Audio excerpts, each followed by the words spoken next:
Hola chicos, ¿cómo están? Antes de iniciar la clase de hoy, me gustaría hacerles un par de preguntas.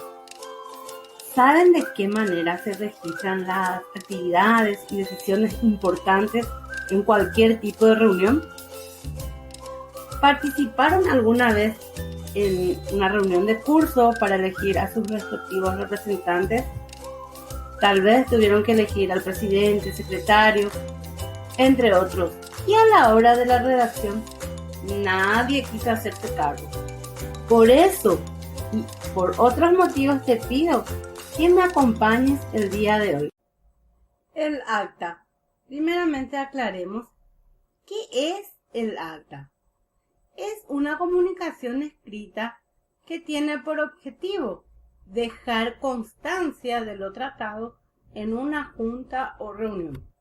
Este documento adquiere valor administrativo, legal, jurídico e histórico desde el momento de su creación. Veamos ahora su clasificación. Acta notarial, instrumento público redactado por un notario que tendrá como contenido las escrituras públicas y las pólizas donde se recogen los contratos. Aquí tenemos el ejemplo. Pueden pausar la presentación y leerlo detenidamente. Aquí está. Muy bien. Ahora, acta de sociedad.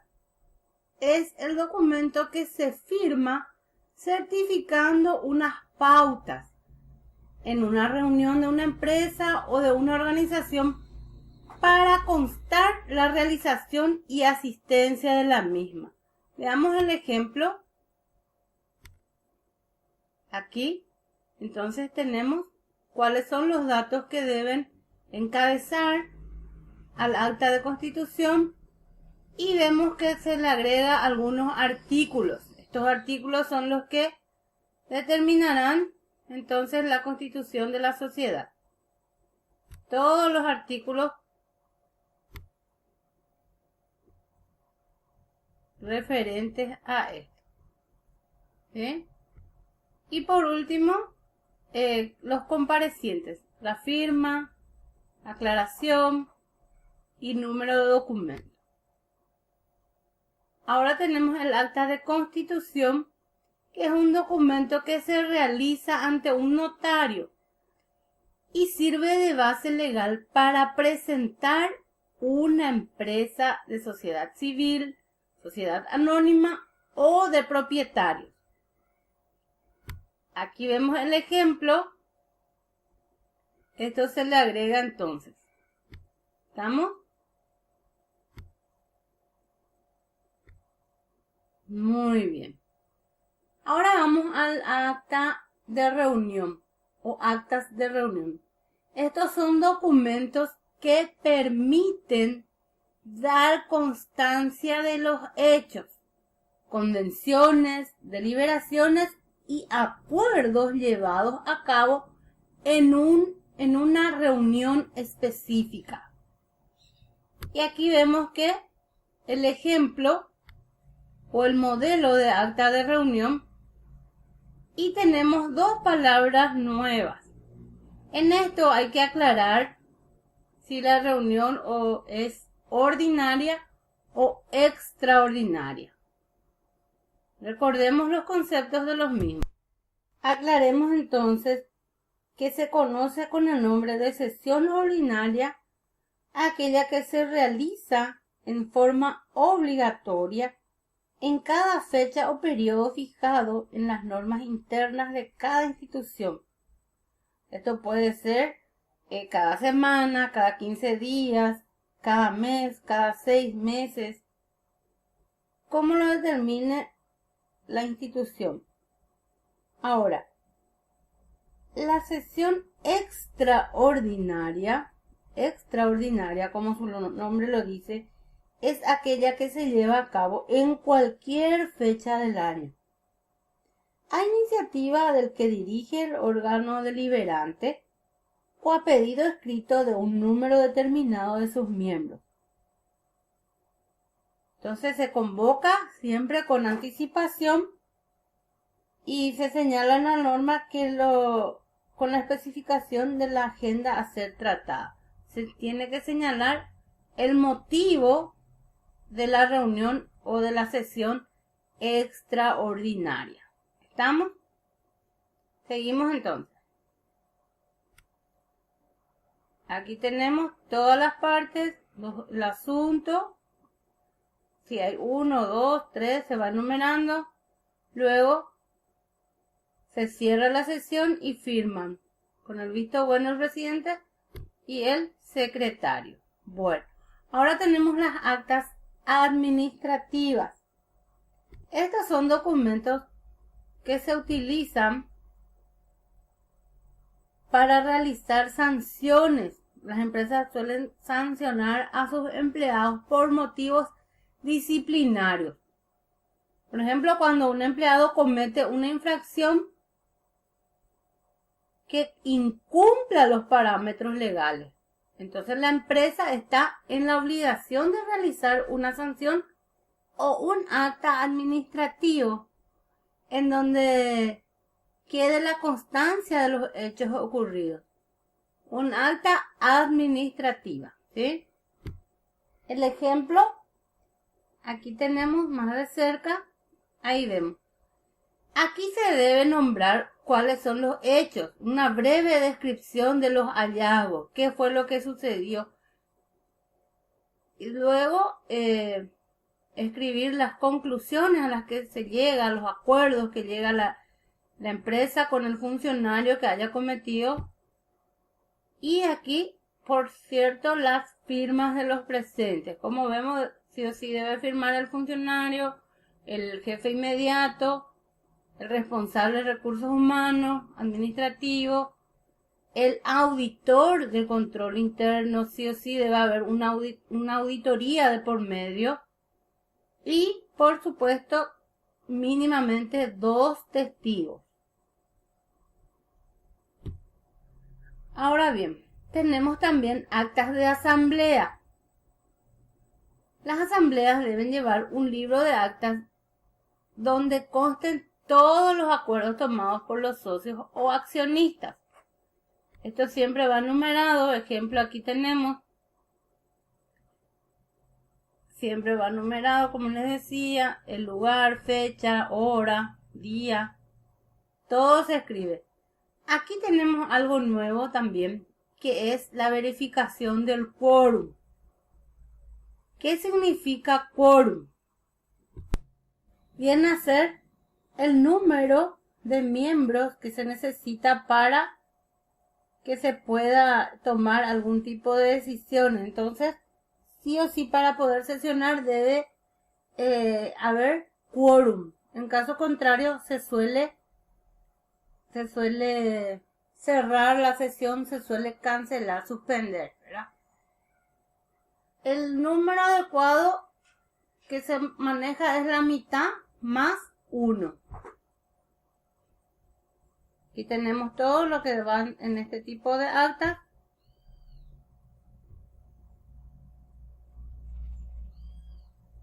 Muy bien. Aquí tenemos algunas notas, unas notas interesantes para tener en cuenta a la hora de elaborar cualquier tipo de acta, ¿verdad? Por ejemplo, elabora el acta de manera clara y sencilla, sin extenderse en comentarios y apreciaciones. Los nombramientos efectuados deben corresponder a los cargos creados en los estatutos. Adjuntar copia de cédula de las personas nombradas. Eso es muy importante. Registrar el acta en el respectivo libro y enviar otra para el registro en la Cámara de Comercio, en el caso de empresas, ¿verdad? Y luego tenemos cancelar los derechos de inscripción en la Cámara de Comercio, es en el caso de que ya no se utilizará. ¿Estamos? Bueno, seguimos entonces.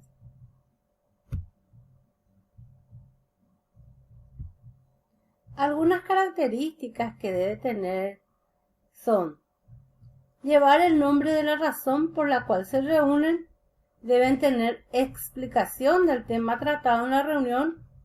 Cuando hay votaciones, se anotan el número de votos emitidos y copias originales sin tachones. Las partes de un acta son el título, la declaración del motivo, el encabezado, lugar de origen y fecha, asistentes, hora, invitados, ausentes, orden del día, desarrollo, firma, nombres y cargos de los asistentes. Ahora vayamos a la tarea. Primeramente, los invito a leer el texto que contiene en el PDF que recibieron. Lean detenidamente el texto. Luego de leer y releer el texto, teniendo en cuenta todo lo que hemos conversado, ya pueden subrayar la letra que antecede a la respuesta correcta. Y ahí ustedes ya pueden analizar si el texto leído es un acta de trabajo, si es un acta de sesión ordinaria, acta de sesión extraordinaria.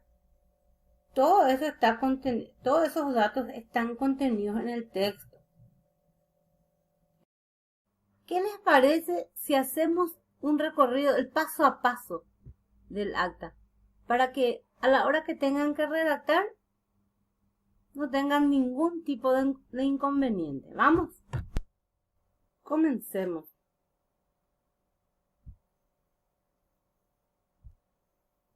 El encabezado debe contener lugar, dirección, fecha, hora, tipo de reunión, personas presentes, ausentes y motivo de estos últimos.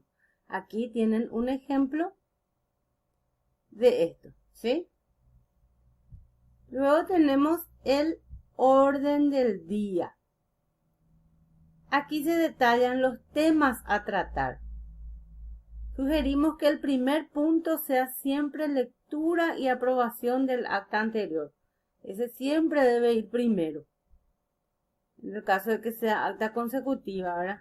Y después ya los otros temas. ¿Estamos? Resoluciones. ¿Qué son las resoluciones? Aquí se debe o se expresa lo resuelto.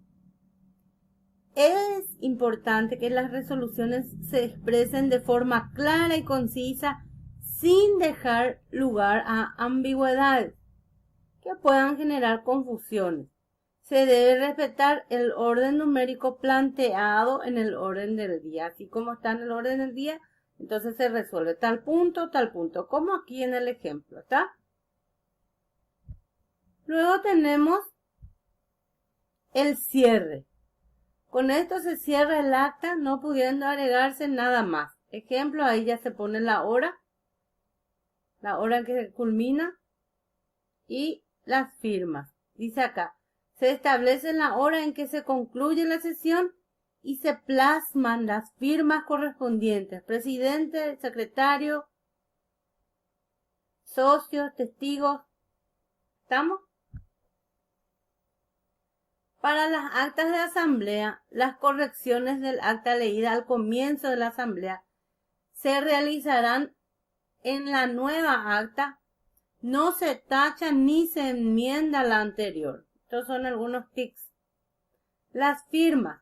Culminada la asamblea, al final del acta debe tener la firma del presidente, secretario y 2 socios asambleístas.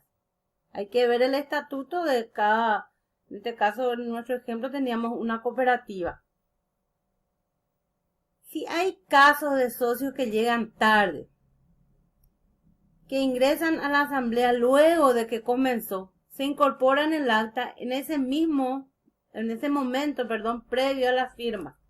No se agrega al inicio, en el encabezado, donde se detallan los nombres de los presentes. Ejemplo, siendo las 15:30 se incorporan a la asamblea la socia fulana tal, cédula de identidad tal. Muy bien. Y por último, el salvado de errores. Si se cometen uno o varios errores en el pasaje del acta, se debe corregir antes de cerrar la misma. Si por lo contrario, constatamos el error luego de cerrada el acta, se corregirá en el primer punto del orden del día de la próxima sesión, que en general denominamos lectura y aprobación del acta anterior. Ahí se corrige. En el segundo, si el primero fuese constatación de quórum, y ahí hay que recordar, nunca se deben dejarse renglones libres, porque eso da lugar a que se pueda cometer algún tipo de fraude. Nunca se deben tachar ni utilizar corrector. Debe quedar registrado tanto los socios presentes como los ausentes. Se debe dejar constancia de las resoluciones indicando la cantidad de votos, tanto a favor como en contra, y las abstenciones. Por ejemplo, si alguien se niega a votar, también debe constar en el acta. Tener en cuenta que quienes emitieron esos votos negativos es derecho del socio que se haga una aclaración donde conste que votó por la negativa o abstención de determinada resolución para liberarse de responsabilidad. Por tanto, esta negativa a la propuesta aprobada debe quedar registrada en el acta. Y bueno, entonces, recordar también el caso de los inasistentes, hay que poner si por qué faltó, si justificó o no. Todo eso siempre hay que tener en cuenta. No olvidar que se inutiliza el resto de la página en caso que haya sobrado. De la misma manera, durante toda el acta se inutilizan las partes de los renglones que queden en blanco. ¿Qué quiere decir? Hay que ponerle una raya, como el ejemplo de aquí, ¿ven? Sobró espacio, raya. Sobró espacio, raya. ¿Estamos? Nunca hay que dejar espacios en blanco. Salvado de errores. Para el salvado de errores propiamente dicho se debe utilizar una técnica llamada testado. En esta técnica las palabras a corregir deben anularse con líneas simples que permitan leer lo incorrecto. Y la corrección, o sea, las palabras que sí queremos que figuren, la ponemos a continuación si hay espacio o en interlineado si ya no tenemos espacio. Nos dimos cuenta ya al final, entonces esa es la salvedad que se puede realizar. Aquí tenemos los ejemplos. ¿Ven? Muy bien. En ambos casos debemos agregar al final del acta, antes del cierre y de las firmas. No se puede, por ejemplo, una vez que ya se firmó, hacer la salvedad, porque puede considerarse como un fraude. Muy bien. Y hay que recomendar también, o sea, aclarar, que el número de renglón donde se produjo el error que estamos corrigiendo para facilitar su ubicación de la siguiente manera. Aquí vamos a mirar que si usamos la opción 1, entonces esta es la fórmula. ¿Está? Renglón 15, testado, el diario del país, no vale. En el periódico Verdial, vale. También se utiliza el término léase. Supongamos que escribimos mal el nombre de alguien y ponerle que se llamaba Marcos y pusimos Mauro. Entonces, en la salvedad se puede poner léase el nombre correcto. ¿Está? Y aquí tenemos la opción 2. Y así cerramos entonces con la elaboración del acta. Espero que todos estos datos te sirvan en la redacción de documentos. Muchísimas gracias y hasta la próxima.